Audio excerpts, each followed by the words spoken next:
ఫిబ్రవరి 10 దేవుని వాగ్దానం. నలిగిన మనస్సు గలవారిని ఆయన రక్షించును. కీర్తనలు 34:18. మన ప్రభువైన యేసుక్రీస్తు నామములో మీ అందరికీ ఈ ఉదయం శుభాలు తెలియజేయచ్చు ఉన్నాను. ప్రియులారా, ఎలా ఉన్నారు? అంతా క్షేమంగా ఉన్నారు కదా? దేవుని యొక్క మహా అత్యున్నతమైన కృప మనలను బలపరుస్తూ ముందుకు నడిపిస్తుంది. ఈరోజు దేవుని వాగ్దానాన్ని మనం ఆలోచన చేస్తున్నప్పుడు ఆయన వాగ్దానం మనలను ఎంతో బలపరుస్తుంది.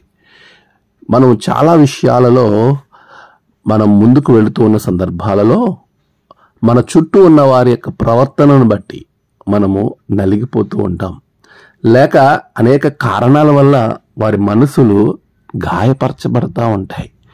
అలాంటి వారు ఒకవేళ దేవుని వాక్యము వారితో మాట్లాడుతున్నటువంటి సందర్భాన్ని గుర్తు చేసుకోకపోతే గనక వారు ఎప్పటికీ ముందుకు నడవడలేరు, ఆ గాయంలో నుండి బయటకు రాలేరు అనే వాక్యము చాలా స్పష్టంగా తెలియజేస్తుంది. నిన్ను ఆ గాయంలో నుండి, ఆ నలిగిన మనస్సు నుండి స్వస్థపరచి ముందుకు తీసుకొచ్చేవారు కేవలము నీవు ఆరాధిస్తున్న నీ దేవుడు మాత్రమే. నీ చుట్టూ ఉన్నవారు బాధపడే వారిని ఇంకా బాధపెట్టేవారుగా ఉండొచ్చు, లేక వారు ఇంకా వదిలిపెట్టి వెళ్ళిపోయేవారుగా ఉండొచ్చు. కానీ దేవుని వాక్యం అలా నీతో అనడం లేదు. నేను నిన్ను రక్షిస్తాను, నలిగిన మనస్సు గలవారిని నేను రక్షిస్తానని వాక్యము చాలా స్పష్టంగా మనతో మాట్లాడుతూ ఉంది. ఒకవేళ నువ్వు దేనిని బట్టైనా నీ మనసు నొచ్చుకుందా? దేనిని బట్టైనా నీవు చాలా బాధలో ఉన్నావా? ఈరోజు వాక్యం నీతో మాట్లాడుతూ ఉంది. నువ్వు వాక్యం వద్దకు రా, దేవుని వద్దకు రా, వాక్యాన్ని ధ్యానం చేయి. ప్రభు అంటున్నాడు, నేను నీకు దీన మనస్సును కలగజేసేవాడును. అలాంటి దీన మనస్సు కలిగినటువంటి ప్రభువు మనతో ఉన్నాడు. ఆయన వద్దకు వచ్చినప్పుడు నీకు నెమ్మదిని విశ్రాంతిని ప్రభువు కలగజేస్తాడు.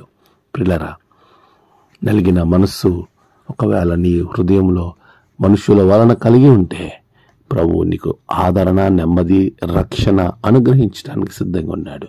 ప్రభు యొద్దకు వద్దాం, ఆశీర్వదింపబడతాం. ఆమేన్. ప్రార్థన.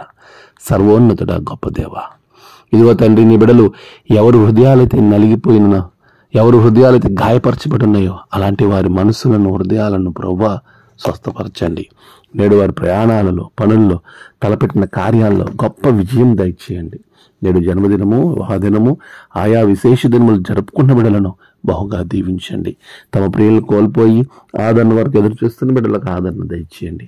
దినదీవులతో నింపి మీరే మహిమ పొందమని యేసు నామమున ప్రార్థించి వేడుకొంచున్నాం తండ్రి. ఆమేన్.